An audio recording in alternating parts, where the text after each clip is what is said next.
Good morning, everybody. It is Kelly the Cookie Lady here from Mooch's Munchies. I got Mooch with me this morning. He's getting ready to run down. Yep, he wants to wiggle down and go say hi to everybody, but I wanted you to say hi to him. I'm going to get on my soapbox this morning. I belong to several groups on Facebook, one of which is in regards to dog foods. And someone came on and asked for advice or an explanation of the different grains, grain-free, ancestral grains, what's good, what isn't, and I offered my opinion based on my research and my knowledge, and basically spent the next day and a half getting attacked for what I had said. Now, I don't know everything. First person to say, I don't know everything. However, I have done a lot of research, and there's a lot of logic involved as well. Now, one of the things that they came after me for was my saying that corn should not be in dog food, that it's a cheap filler, doesn't add a lot of nutritional value, and while yes, you can find some vitamins and minerals and things in corn, it also has a high glycemic index. It also is cheap, and it's a cheap way for them to add filler, caloric filler, to the dog foods. Have an article that I posted on the site, and because they decided that they don't like the particular person that wrote the article, even though this person cites all their sources in it, including some of the same university studies that they liked for their page, fine, whatever. I basically said, we all have our own opinion about what's good and what isn't, but and we all have to do research and do what we feel is right for us and for our pets' food. Now, that being said, when it comes to ingredients for your dog's food, there is a lot that has to go into making that bag of kibble. So when you think about it from a logic standpoint, just simply logic, quality ingredients are not cheap. If it was a good quality ingredient, I can guarantee you the suppliers would up the price because people would need it and require it, and so that would cost more. Now, one of the other things they came after me for was me saying that it should be meat and not meat meals. Now, if any of you have seen Rodney Habib's Pet Fooled, which I highly recommend if you have not, Fooled, Pet Fooled. It's a documentary that he did on the pet food industry, which made a lot of the big guys really unhappy, because he points out how meat meals are made.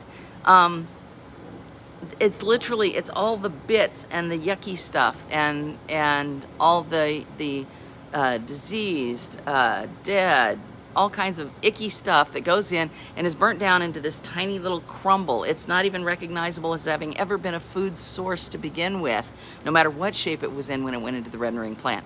It turns it into a burnt crumble, which then gets shipped off and put into the dog food.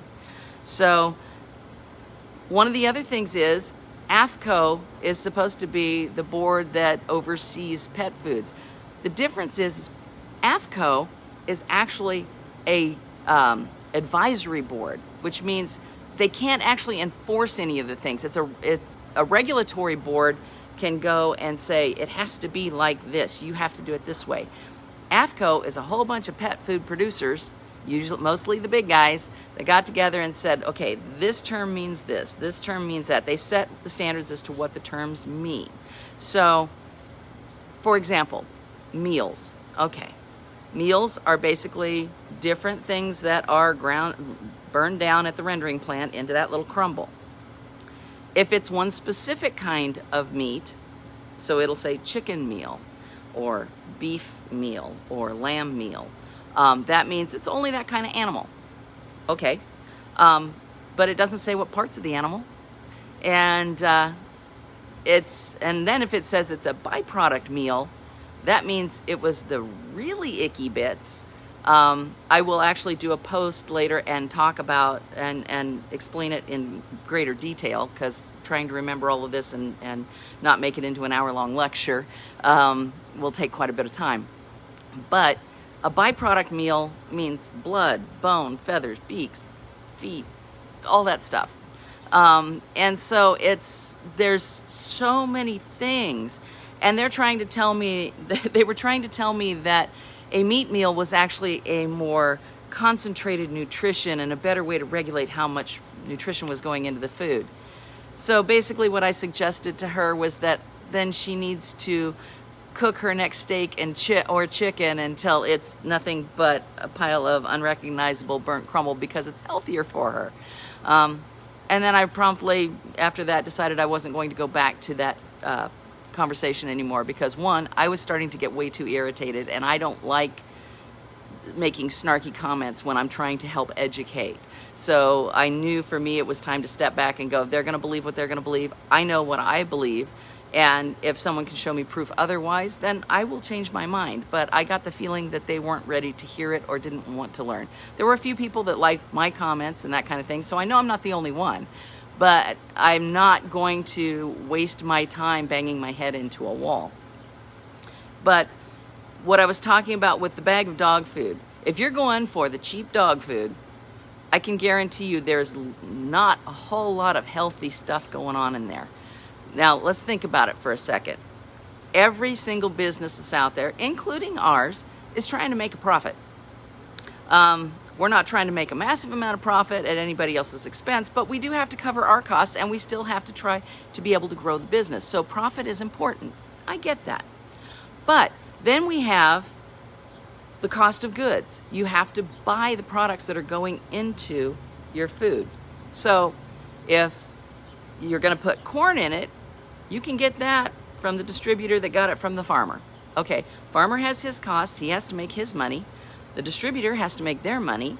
Then it comes to the dog food plant, goes into the dog food, and they have to make their money, which then goes to the distributors for the dog food, who have to make their money, which goes to the pet stores, and here we are. So there's a lot of people in that chain. So, for example, I don't normally like to name names, but Pedigree. I was at Costco the other day. A 55-pound bag of Pedigree at Costco is about $25. So you're paying less than 50 cents a pound for that bag of dog food.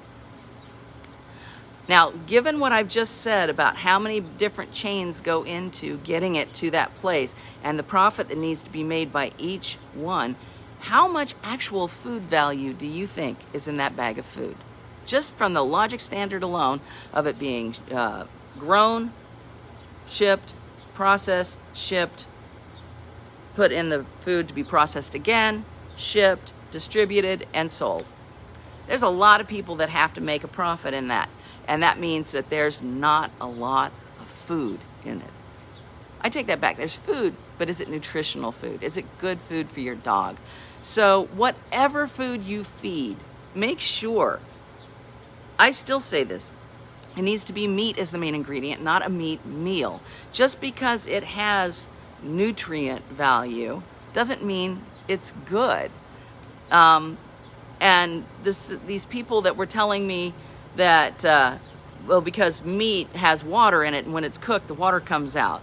And so when it's actually reduced down into that meat meal crumble, it's actually more concentrated in nutrient. Well, that's all good and fine, but you can't tell me that regular meat, before it's been completely over-processed, is better than what is in that crumble mess.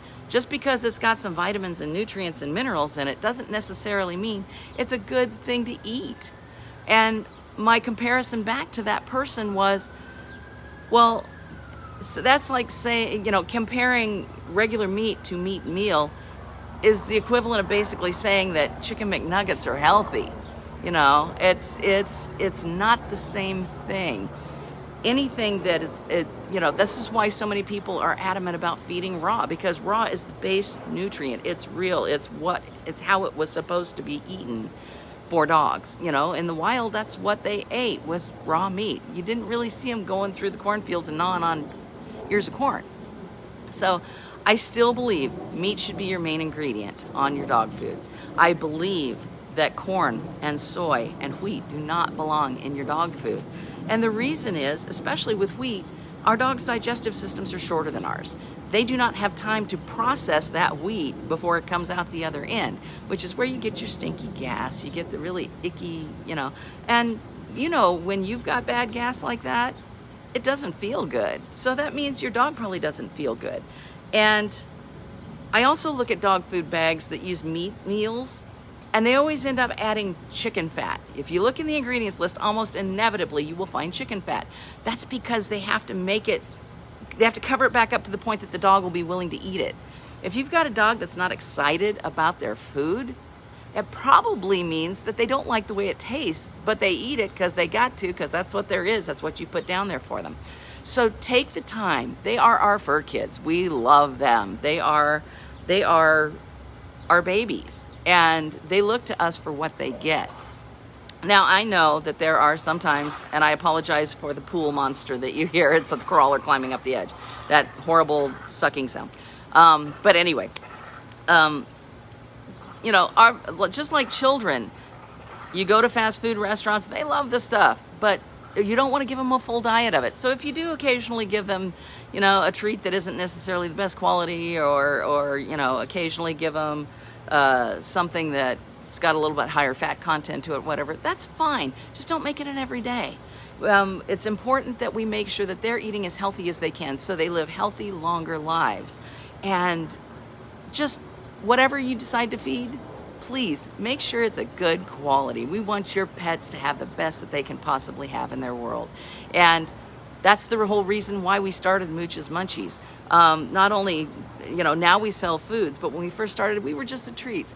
And even now, those treats are high quality. They are low fat. We don't put any added oils, any preservatives, other than salt and baking soda, which are basic components in normal cookies. The chicken that I use is a freeze-dried chicken breast. It is not a meal. It is a freeze-dried chicken breast, which I then grind into a powder and bake into the cookie. So you're getting actual chicken in the Cheesy Cluckers or in the chicken trainers. We're using real ingredients and real food because we believe that that's an important part of your pet's world and their diet. So please, whatever you choose to feed, make sure that it's good stuff. It'll help them live longer. It'll help you all be happier together. And please tell your friends about Mooch's Munchies. If you love what we do, please help share us. Help us to continue to grow so that we can keep bringing the information and the good stuff to the pets of the United States, and hopefully someday the world. But right now we're focusing on the U.S. and we do ship across the United States. So if you need some good quality treats, if your dog has stomach issues, they get pancreatitis easily, gastritis easily, things like that. That was why I developed these. We needed low-fat treats. We needed healthy stuff, and your dog can do great with these. You can give them an option that is good for them. So check us out. We are located here in Las Vegas at 101 South Rainbow Boulevard, suite number 30. And we are located in the Bigfoot Grooming Pet Salon. And we have all of our food for dogs, cats. We have toys, we have treats. We have all kinds of stuff in there. We have wellness supplies. As a matter of fact, we have developed our own line of CBD. It is Mooch's Canine Comfort, although it's a 300 milligram formula, and it can work with cats as well. It is smoked salmon flavor, so they go nuts for it. They love that flavor. We are selling it for $44.95 right now. And we want to make sure that we're getting the good stuff to all of our pets. Also, if you don't live in the Las Vegas area, you can order online at moochesmunchies.com. We have all of our stuff on there. I'm finishing putting the Canine Comfort up today.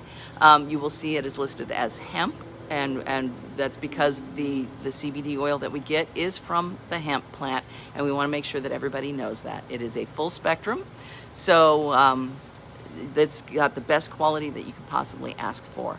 We make it ourselves. We aren't farming it out to somebody else to make. We make it ourselves because we want to make sure we know what goes in it.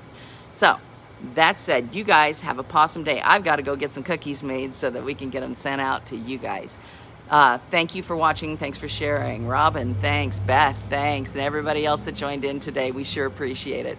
We will talk to you soon, and have a possum day.